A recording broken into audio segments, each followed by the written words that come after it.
Es decir, las penas en este mundo también hay que interpretarlas, las penas y las desgracias, son para que uno no se apegue también. Si todo fuera feliz en el dunya, si todo anduviera bien, bueno, no querríamos salir de acá.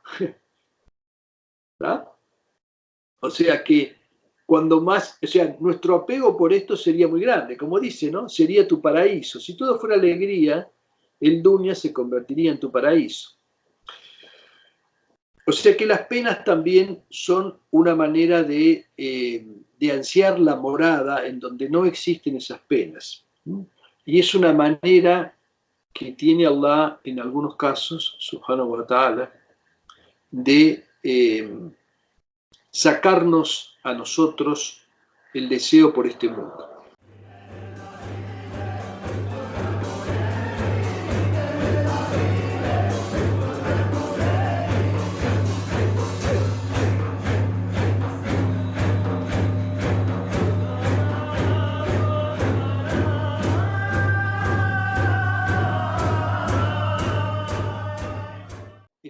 Estábamos con el Ghazali, venía hablando de los requisitos de la tauba, ¿sí? Y bueno, que la tauba, el arrepentimiento tiene que ir acompañado de una reparación, ¿no? Decía, el arrepentimiento tiene que ir acompañado de una reparación. Hablaba de la reparación de las faltas respecto de Allah, o sea, de toda la ibadat que uno no ha hecho desde que es musulmán y demás, las transgresiones que ha cometido, etc. Bueno, y hasta ahí dio una serie de precisiones sobre eso, y digamos, y ahora está en la parte de cómo expiar ciertas cosas, o sea, cómo borrar las cosas malas que uno ha hecho, ¿sí? Porque si bien, como dice el hadith, quien se arrepiente de sus faltas es como el que no tiene ninguna, de todas maneras, algunas cosas tienen consecuencias en otras personas, y hay que hacer algún tipo de esfuerzo por borrar eso. O sea, sobre todo para hacer algo que de alguna forma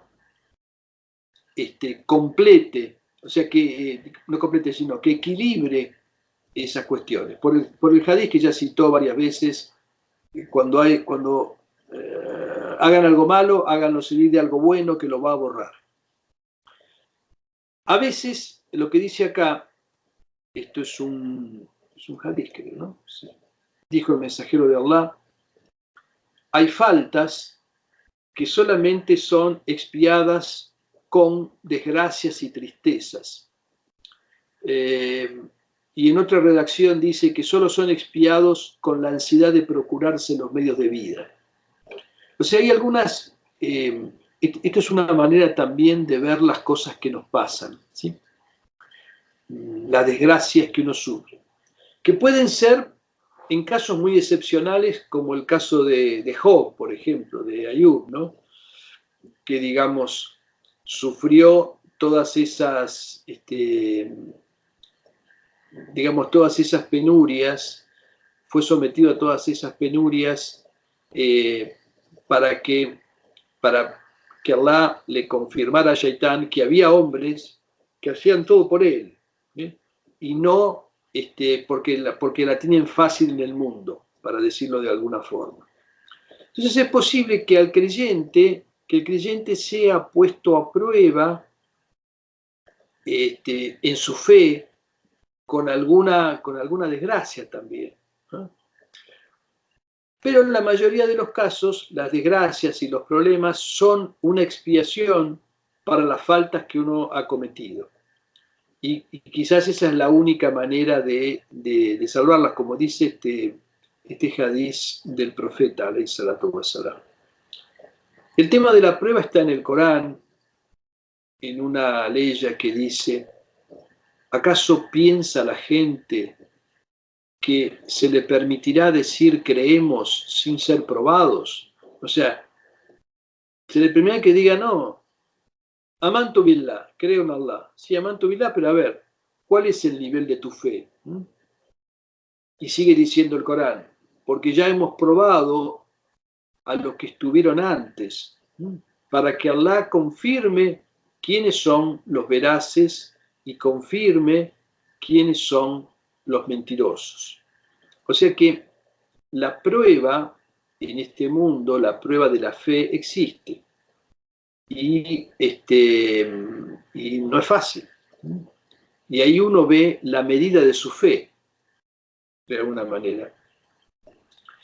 Bueno, Aisha decía, cuando en el siervo crecen los pecados y no tiene actos buenos con los cuales expurgarlos, Allah Ta'ala los sumerge en las penas para que éstas sean una expiación de sus faltas.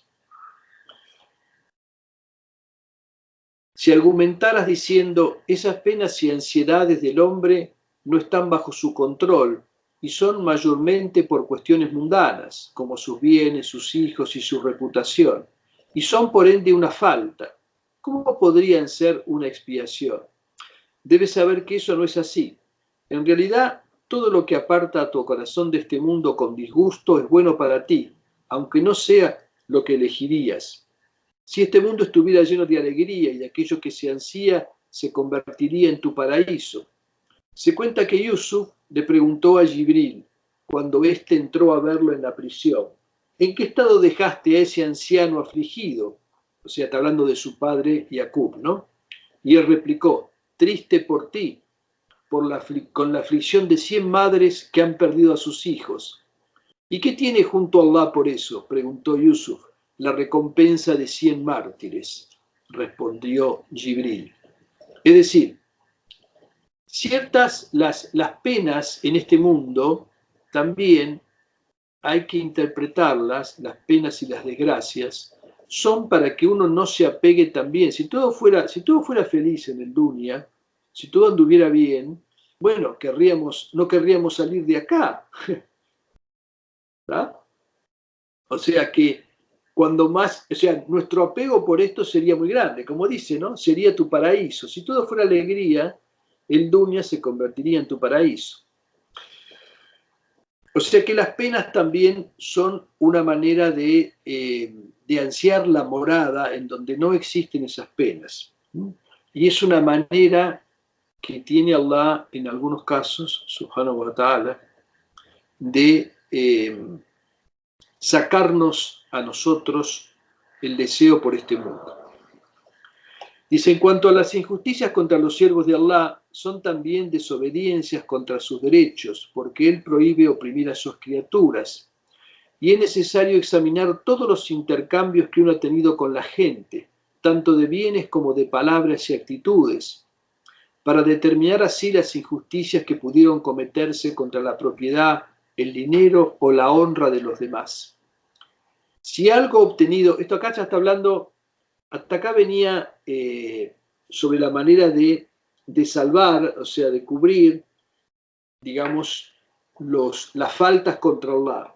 Ahora habla de las faltas contra los siervos de Allah, ¿sí? Entonces, lo que se llama el muamalat. El muamalat es toda esa parte del din que tiene que ver con el trato de uno con los demás. Y todo eso está de alguna manera ordenado por la ley sagrada. Hay ciertas cosas que uno no puede hacer. Si uno ha calumniado a otra persona, se ha apropiado de sus bienes, lo ha engañado en una transacción, ¿sí? Todo ese tipo de cosas que son faltas y que son perjuicios contra otro, hay que tratar de resolverlos para que el arrepentimiento esté completo. Es uno de los requisitos del arrepentimiento. Por eso dice, si algo obtenido ilícitamente se puede devolver o resarcir económicamente, es un deber hacerlo para que el arrepentimiento se perfeccione. Si lo cometido requiere del perdón de la víctima, es un deber procurarlo. Si se ha matado a alguien, hay que ponerse a disposición de sus herederos para la retaliación o el perdón. Hay que buscar al propietario de lo que se ha obtenido ilícitamente o con procedimientos injustos, ya sea dinero, granos o simiente, y devolvérselo. Si no se puede encontrar al propietario, hay que dárselo a sus herederos o familiares. Esto es algo extremadamente difícil, especialmente para quienes viven de los negocios y para los funcionarios públicos, porque sus intercambios son muy numerosos y en ellos abunda la injusticia. Esto de los funcionarios públicos,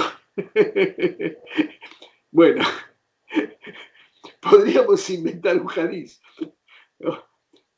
Ustedes saben que le escapaban, la gente del camino espiritual siempre le escapaba estar al servicio de los sultanes y de los reyes y de todas esas cosas, porque digamos, no hay posición en este mundo y en esta sociedad más propensa a incurrir en la injusticia que, digamos, el administrar de alguna manera algo de lo que tiene que ver con el gobierno, con el Estado y demás.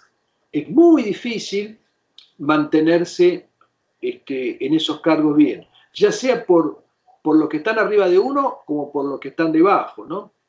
No solo por lo que uno, por la codicia y el afán de poder que pueda tener la persona que ejerce ese cargo. Bueno, imaginémonos a los políticos. Bueno, no nos imaginemos nada.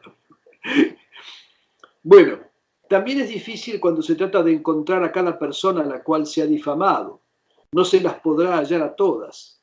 Cuando esto es imposible, devolver o resarcir con resarcir los bienes o obtener el perdón, no hay más remedio que incrementar los actos de devoción, acumulando de ello lo suficiente para cuando llegue el día del cómputo, para que cuando llegue el día del cómputo lo debido a los demás pueda deducirse de allí, sin que tengamos que cargar con las maldades de quienes fueron oprimidos por nosotros y quede lo suficiente para alcanzar la salvación. Esto último es generalmente lo que podemos hacer, ¿no? O sea, si le hemos hecho mal a una persona que ya no está y a la cual o bien le sacamos algo que no le podemos devolver ni a él ni a sus herederos, lo que podemos hacer es rogar por ellos el perdón de Allah, ¿sí? Todo el tiempo que podamos, para que cuando llegue el día del cómputo, el día de la cuenta, podamos tener a nuestro favor que hicimos algo bueno por esa persona. Si no pudimos, digamos, resarcirlo, o devolverle lo que le hemos sacado, o conseguir su perdón contra algo que le hicimos, que al menos esté eso. Bueno, 8 actos que expían las faltas cometidas. Debe saber que quien comete una falta de la cual se arrepiente debe procurar expiarla rápidamente, realizando los desagravios pertinentes. Los relatos tradicionales indican 8 actos que expían una desobediencia después de cometida. 4 conciernen al corazón. Son arrepentirse o tener la determinación de hacerlo, el deseo de no reincidir, haber escarmentado y el anhelo de ser perdonado. 4 conciernen al cuerpo. Realizar una oración de 2 ciclos, al terminarla pedir perdón a Allah 70 veces diciendo Astaghfirullah, ayunar un día, y 8, como dicen algunas tradiciones, hacer una ablución perfecta y entrar a la mezquita para hacer allí una oración de 2 ciclos o de 4 ciclos, según otra versión. Estas son cosas que se pueden hacer ante una falta. Cuando uno se da cuenta que ha hecho una bacana, digamos, y hace algo. Hay algo interno que tiene que ver con el interior, con la corazón, darse cuenta de eso, arrepentirse, determinarse a no volver a cometerlo, escarmentando, y, deseando que eso sea cubierto, sea perdonado. Y después están actos de devoción externos, concretos, con el cuerpo y demás, en el mismo sentido. Y hay hadices sobre esto, ¿no? Dice una tradición. A ver, creo que no sé si están acá.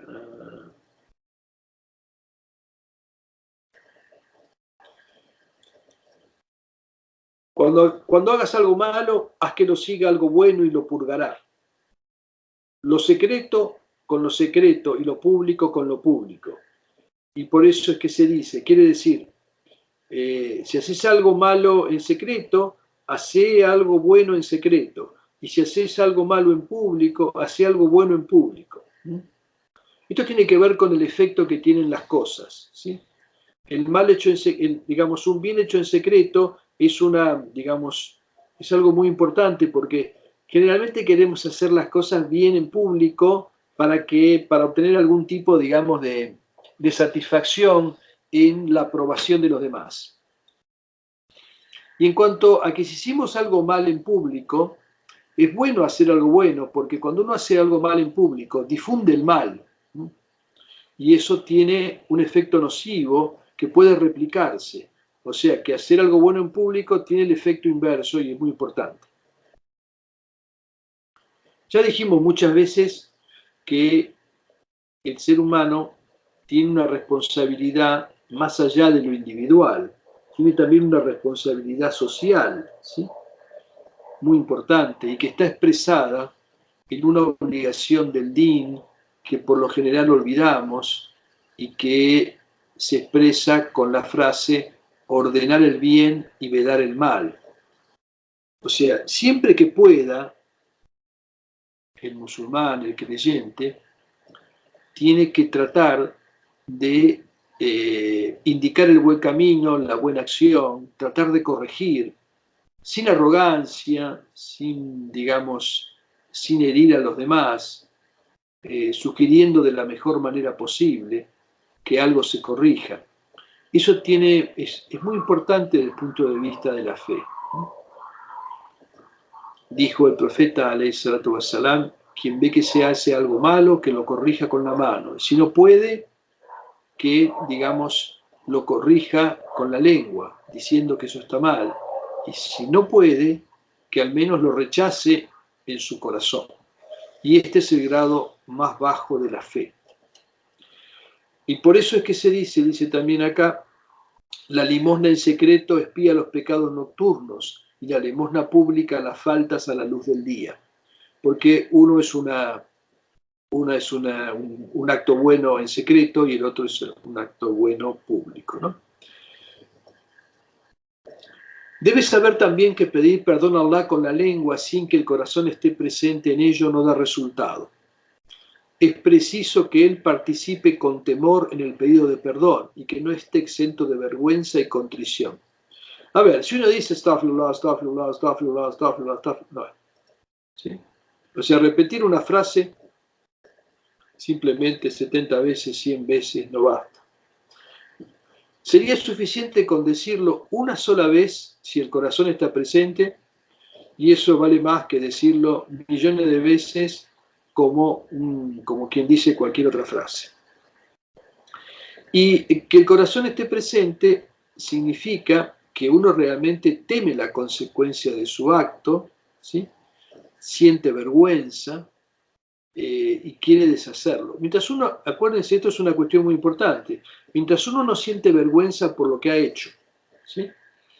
Y quiere cambiarlo, digamos, y tiene temor por las consecuencias de eso, no un temor físico o a lo que digan los demás, sino temor ante Allah, subhanahu wa ta'ala. Mientras no está eso, el pedido de perdón es de la lengua para afuera, es simplemente decir una frase. Cuando esto existe, aunque no se haya tomado la resolución de arrepentirse, hay esperanza de que el generoso otorgue el perdón. Y en última instancia, pedirle perdón a Allah con la lengua mientras el corazón está en otra cosa es algo que no está exento de algún beneficio, aunque más no sea que la lengua se libre de palabras vanas por un tiempo. E incluso eso, pedir perdón, es mejor que guardar silencio. Bueno, incluso decir simplemente astaghfirullah, por lo menos la lengua está diciendo astaghfirullah y no está diciendo pavadas, ¿no? Eso es lo que está diciendo. O sea que por lo menos algo bueno hay. Y esto porque cuando la lengua se acostumbra a lo bueno, se siente más inclinada a pedir perdón que a maldecir o a decir vanidades y cosas sin sentido. Un discípulo, un murid, le dijo a Uthman al-Maghribí, Hay veces en que mi lengua recuerda a Allah sin que mi corazón esté presente. Fíjense lo que está diciendo, ¿no? Algo que nos pasa muy a menudo. Hacemos el zikr con el corazón en cualquier otra cosa. Es decir, decimos las palabras, pero el corazón no está en lo que decimos. ¿Qué es lo que nos pasa por lo general? Y él le contestó, agradece que uno de tus órganos haya sido destinado al servicio de Allah. ¿Mm? Porque ustedes saben eso, que dice que cada parte del cuerpo va a dar testimonio de lo que hizo. Entonces, pese a que nuestro corazón está distraído, bueno, nuestras piernas, nuestras rodillas, nuestras manos, nuestra frente y nuestra nariz van a dar testimonio de que hicieron el salat, que se prosternaron en el piso, ¿no? Y nuestra lengua dará testimonio de lo que dijo. ¿No? Y todo eso es misericordia, porque saben que dice que va a responder, nuestras partes del cuerpo van a responder por nosotros. Entonces, está bien que eso hecho mecánicamente con el corazón en otra cosa tiene un valor casi nulo, pero es mejor eso que no hacerlo, guarda, ¿no? Eso que dice, no, yo no hago el salat porque mi corazón está distraído y no quiero hacerlo mal, no, no, no, no. Es mejor que lo hagas en el estado en que puedas y con cualquier otra cosa a que no lo hagas, porque eso todavía es mejor. Es mejor que no hacerlo, siempre es mejor que no hacerlo. Por eso lo que dice Abu Uthman al-Maghribi le dice a su murid. En esto, agradecer esa devoción rutinaria y mecánica, hay una decepción para Shaitán que dice en casos así, silencia a tu lengua para el recuerdo de Allah, porque si tu corazón no está presente es una falta de respeto, ¿no? Esto es una cosa muy propia del Nas, ¿no? Mirá cómo estás haciendo el salat, mejor no lo hagas. Es una cosa muy, muy común. Digamos, uno se da cuenta que está haciendo las cosas hipócritamente o mecánicamente, y si para qué hacerlo, y entra en esta cuestión que en realidad es una insinuación de Shaitán. En su réplica a Satanás, en un caso así, la gente se divide en tres tipos. Primero, el que sigue adelante con más empeño diciéndole, tienes razón, y para fastidiarte voy a comprometer también a mi corazón en el zikr. Esto es como arrojar sal en las heridas de Shaitán. Sí, hay una historia que no sé si está por acá, ¿no? Hay una historia que ante estas cuestiones de Shaitán hay como tres maneras de contestar, ¿no? Esto es, hay una historia que creo que ya la dijo más adelante. Más o menos es una cosa así. Sale fulano a hacer una buena acción, digamos, y Shaitán sale a su encuentro para pararlo. Y le dice, parate que te quiero decir algo. Y el otro, en realidad, lo que hace es apresurar el paso y ni se da vuelta la cabeza. Después hay otro, digamos, que pasa y lo llama, ¿sí? Y se da, digamos, se da vuelta, se queda hablando un poco y después va. Y hay otro que directamente se queda hablando y digamos, no hace lo que tenía que hacer. Son como tres actitudes respecto de, digamos, la insinuación que tenemos dentro en este sentido, de dejar de hacer el bien porque sentimos que no lo estamos haciendo del todo bien. ¿Sí? Entonces, el primer caso, que es el que sigue adelante con más empeño, cuando Shaitán sale con una cosa así, en vez de decir, ay, no, no, no, entonces voy a poner, no está mi corazón presente, lo voy a poner presente.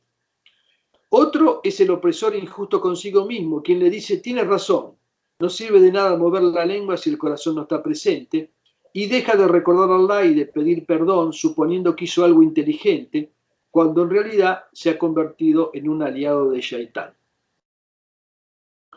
Y el tercero es el que permanece en el medio, pues se dice a sí mismo ante esa sugestión de Shaitán, recordar a Allah con el corazón es mejor que hacerlo solo con la lengua, así como un rey es mejor que un cambista, pero este es superior a un barrendero, y que alguien no pueda alcanzar la condición de un rey no es justificación para que renuncie a ser un cambista y se convierta en un barrendero. ¿Bien?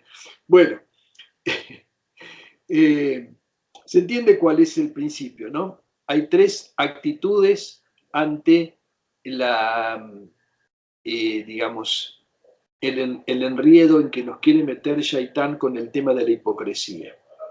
O sea, renunciar a la buena acción que hacemos con hipocresía, seguir haciéndolo conscientes de la hipocresía, porque es mejor hacerla, ¿sí? O redoblar el esfuerzo y tratar realmente de hacerlo sin hipocresía o sin el corazón, o sin distracción. Acá creo que había... Dice, Ibn al-Ghazali desarrolla un poco más en el Ijá los argumentos en contra de pedir perdón solo con la lengua, como el hadiz. El que pide perdón por un pecado e insiste en él es como el que se burla de los signos de Allah. Y los dichos de algunos sufíes. Le pido perdón a Allah por la insinceridad de mi dicho, pido perdón a Allah. Eso es de Rabi al-Adawiyya, que decía, le pido perdón a Allah, astaghfirullah, ¿sí? Por mi astaghfirullah. O sea, le pido perdón a Allah por la deficiencia de mi pedido de perdón. El pedido de perdón solo con la lengua es el arrepentimiento de los mentirosos, etc. Para concluir en que incluso eso, pedir perdón con un corazón desatento, es mejor que nada, porque puede ser la semilla de la cual brota el verdadero arrepentimiento, como se deduce del hadiz. No se obstina en el pecado quien pide perdón, aunque deba repetirlo 70 veces por día. O sea, quien vuelve repetidamente al pedido de perdón, igual sigue cayendo en la falta, tiene, digamos, está a salvo de la obstinación, o sea, de que eso se convierta en un vicio al cual del cual no pueda librarse, ¿no? Bueno, acá habla de Abu Usman al-Maghribi, que fue un famoso sufi. Maghribi quiere decir que era de Kairawan, ¿no? Pero finalmente se fue a Nishapur, se fue al Jorazán. Bueno, la falta de arrepentimiento. Bueno, ¿qué pasa cuando la persona no se arrepiente? ¿No? Lo que trata acá, digamos, es si la persona no se arrepiente, ¿cuál es la medicina? Porque estas cosas, generalmente acá, lo que está tratando en esta parte de la obra, son las grandes virtudes y estaciones espirituales. Y si alguien carece de eso, ¿cuál es la medicina para eso, no? Debe saber, dice, que el tratamiento para quienes no se arrepienten es conocer las razones de su obstinación en la desobediencia y de su rechazo al arrepentimiento. Esas razones son 5, y para cada una hay un tratamiento diferente. La primera es no tener fe en el más allá, es decir, en la otra vida y en las consecuencias de la desobediencia, o tener dudas sobre ello. El tratamiento para este autoengaño ya lo hemos discutido en este libro, al final del tercer cuarto de esta obra, que está referido a los destructores. Esto lo trató, el tema del autoengaño, sí, hay un capítulo que se llama La inconsciencia, el error y la ilusión y su tratamiento. Se entiende lo que quiere decir, ¿no? En general, ¿por qué uno no se arrepiente? Porque si bien uno tiene fe y hace más o menos las cosas, sigue cometiendo de todas maneras un montón de macanas, y en el fondo, la fe en la otra vida, en el resultado de las acciones, en lo que hay más allá, en lo oculto, es muy débil en la persona, y entonces no tiene, digamos, no teme las consecuencias de lo que está haciendo, cree que en realidad, o cree por ahí que la misericordia de Allah es infinita, ¿sí? Y entonces se engaña con eso y no hace ningún paso por corregirse. La segunda es cuando la pasión llega a dominar de tal manera a alguien que no tiene fuerzas para renunciar a ella, ¿no? Eso puede ser, qué sé yo, en faltas, las que tienen que ver a veces con la codicia, con el robo, con las cuestiones sexuales, el deseo de figuración ante los demás, que lleva a mentir o a cosas por el estilo. Generalmente, en casi todo lo que hacemos, siempre hay alguna pasión detrás, ¿tá? Si esa pasión es muy fuerte, puede ser que uno no tenga realmente forma de controlarla. Dice, bueno, el deleite de la pasión lo domina y obnubila, manteniéndolo inconsciente respecto de lo que le espera en la otra vida y el peligro del castigo. La pasión es el velo que aparta al ser humano de su Señor para la mayoría de las criaturas. A esto se refiere lo que contó el mensajero de Allah. Cuando Allah Ta'ala creó el infierno, le dijo a Jibril: ve y míralo. Él fue y lo miró, y habiendo presenciado sus formidables horrores, cuando lo vio dijo: por tu gloria, nadie que escuche sobre él querrá entrar allí. Entonces el Altísimo rodeó el infierno de gratas pasiones y luego le dijo: ve y míralo nuevamente. Él fue, lo miró, y cuando volvió dijo: por tu gloria, me temo que no quedará nadie sin entrar ahí. Bueno, luego él creó el paraíso. Bueno, lo conocemos este hadith, ¿no? Eso es poner a prueba la fe. Eso es poner a prueba la fe, ¿no? Porque, a ver, eso es malo. ¿Pero por qué es malo? Si a mí me gusta, ¿sí? ¿Está? Me gusta y me da placer. ¿Y cuáles son las cosas? ¿Qué tiene esto de malo? Si uno reflexiona en las cosas que están prohibidas por la ley, por la Sharia, ¿sí? Uno reflexiona profundamente, se da cuenta, puede llegar a comprender racionalmente de que son cosas negativas, que nos perjudican a nosotros. Pero puede ser que el deseo de aquello que obtenemos con eso sea muy fuerte y no podamos renunciar a eso. Estemos dominados de alguna manera por esa pasión. Un ejemplo claro de eso son a veces las cuestiones sexuales. Y también la codicia que puede llevar a alguien a meter la mano en la lata o a robar de distinta manera, más por ahí digamos, los ladrones de guante blanco y demás, de los cuales se ve mucho de ese tipo, ¿no? O obtener algún tipo de prebendas, que también es una manera de apropiarse de lo que a uno no le corresponde, etc. Así es. Bueno, ya conocemos esto, o sea, el paraíso está rodeado de cosas apetecibles, entonces es como que va atrayendo al ser humano tonto que no piensa, movido por sus pasiones hasta que cae en él. Y el paraíso está rodeado de cosas difíciles, de cosas desagradables que echan a la gente. Y solamente el que se enfrenta a esas cosas desagradables finalmente termina en él.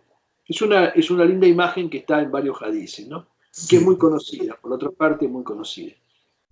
La tercera razón es que el más allá es un crédito, a cuenta que se saldará en el futuro, mientras que este mundo es dinero contante y sonante, y la naturaleza humana se inclina más por el dinero en efectivo. Es decir, lo voy a poner en términos actuales, ¿sí? Es mejor tener la plata en casa que en el banco. Que eso es lo que piensa la mayoría de la gente. Bueno, es una cosa concreta, o sea, más vale el placer, o sea, la retribución, la satisfacción que yo tengo ahora, satisfacción que se me inmediata, que la estoy gozando ahora, que una satisfacción al futuro, ¿sí? ¿Está bien? Una persona, por ejemplo, es muy glotona, ¿sí? Y bueno, y come de más. Y digamos, y después, con el tiempo, ese comer de más le va naturalmente dañando la salud. Sabe que está eso, se lo dicen los médicos y demás. Pero entre el goce, digamos, actual de comer y de hartarse comiendo, de todo lo que le gusta y qué sé yo, y una promesa futura de que eso le va a crear problemas, pero que todavía no le crea problemas, y bueno, se queda con eso. ¿Está? Hasta que por ahí tiene, qué sé yo, patatús, ¿viste? Que se lo lleva directamente de este plano, o lo convence de que, bueno, más vale el crédito que el dinero en efectivo. Hay un hadiz que no me acuerdo todo lo que dice, pero dice, la gente no aprovecha, no sé si dice 3 cosas o 4 cosas o 5 cosas, antes de otras 5, ¿sí? No aprovecha su riqueza para su pobreza, su salud, para su enfermedad, y no me acuerdo qué otras más. Su juventud en vez de la vejez. Y no me acuerdo qué otras eran, pero había otra. Pero es cierto, uno tiene que, digamos, aprovechar cuando tiene las condiciones para juntar para el futuro, ¿sí? Sea en buenas obras, que eso es lo más importante. O sea, lo mejor es hacer en este mundo para el otro, ¿sí? Pero bueno, y hacerlo cuando uno tiene salud, cuando uno tiene juventud, digamos, ¿está? O cuando está en buenas... bueno, hay muchas también hadices sobre el tema de... había una especie de relato, ¿no? Sobre el que pasaba por un momento de florecimiento económico, ¿sí? E invertía en eso, sobre todo en sádaca, ¿sí? Y eso después le redituaba y finalmente cuando estaba en la mala estaba bien porque también lo ayudaban a él, una cuestión así. En cambio, el que se quedaba con todo y no daba nada, finalmente caía en la peor miseria. Bueno, Hay muchos ejemplos de eso. Lo que pasa es que esas cosas hay que verlas y, digamos, de alguna manera sacar una lección. Bueno, terminamos estas seguimos. dos y dejamos acá. La cuarta razón es cuando el creyente aplaza todos los días su determinación de arrepentirse, posponiéndola para el día siguiente. Ante cada deseo o ansia que surge en él dice, hacemos esto último y ya no volveré a posponerlo. Esto es una cosa típica, ¿no? Y hay un hadiz que dice, de lo que más se quejará la gente en el infierno es de haber pospuesto su arrepentimiento. Esto lo hacemos todo el tiempo. Empiezo mañana, ¿sí? Esta es la cuestión, lo que se llama el taswif. Bueno, la quinta razón es que no necesariamente el pecado nos conduce al infierno. Existe la posibilidad del perdón. El ser humano tiende a pensar positivamente sobre esto y cuando un apetito nocivo lo domina, se dice a sí mismo, Allah Ta'ala me perdonará, esperanzando en la misericordia divina. Bueno, y ahora después habla del tratamiento de cada una de estas cosas, pero acá llegamos y lo veremos, inshallah. El Islam no es la religión del futuro, el Islam es la religión eterna, es el din de la fitra del ser humano, es el din de los profetas anteriores a Muhammad que dicen en el Corán somos musulmanes. No hay dos din, ¿sí? Hay un solo din que es el din de la fitra, que todos han seguido, aunque después sus disposiciones puedan variar, y es el din que se adapta naturalmente a la naturaleza humana. El profeta Muhammad está claramente definido en el Corán, ¿no? De muchas maneras, inclusive delimitando bien su función. No me animo a definir al profeta, ¿no? Lo han hecho los poetas, lo han hecho los auliyá. Yo creo que la esencia del Nabi alayhi salatu wasalam es que él es la primera luz manifestada por Allah. Es en realidad el alfa y el omega. En realidad todo lo que está por debajo de él es una expresión de su realidad. Por eso cuando le dijo el profeta a Jabir al-Alladi, antes de que fuera creado Adán, ya existía la luz de tu profeta. Y ese es un secreto importante si uno lo medita, ¿no? En realidad, como que toda la creación, todo lo que existe, de alguna manera, está justificado por su existencia. Es simplemente el peso de la fe y el peso de la certidumbre que se ha ido sumando con los años y que me ha ido dando pruebas. Entonces eso sí es lo que me permite ver la enfermedad como una contingencia más de este mundo, digamos, que todos padecen y yo no la estoy pasando todavía, por lo menos tan mal en ese sentido, ¿no? La experiencia de la muerte es claramente una experiencia central. Creo que es un hadith qudsi, dice Allah, nada lamento tanto como imponerle a mi siervo creyente la muerte, porque sé que la detesta. Yo creo que la partida tiene que ser tanto más serena cuanto ha sido la fuerza de la fe, ¿no? Hay una regla de oro que nos explicó varias veces Tosun Baba y que es fundamental. Cuando vayas a hacer algo, fíjate si eso que vas a hacer te beneficia solamente a vos y no beneficia a nadie más. Si es así, mejor no lo hagas. Si te beneficia a vos y beneficia también a otro, entonces sí puedes hacerlo. Y si te perjudica a vos y beneficia al otro y conseguís hacer eso, ese es el grado más elevado. Es el izar, es el altruismo, en donde uno, digamos, entrega su parte de la acción. Yo creo que esa regla de oro es clave para vivir. Si alguien la pone en práctica, realmente alcanza la felicidad. Sacrificarse por el otro, perjudicándose uno mismo, ese es claramente el grado más elevado. Walhamdulillahi Rabbil Alamin wa bihi nasta'in.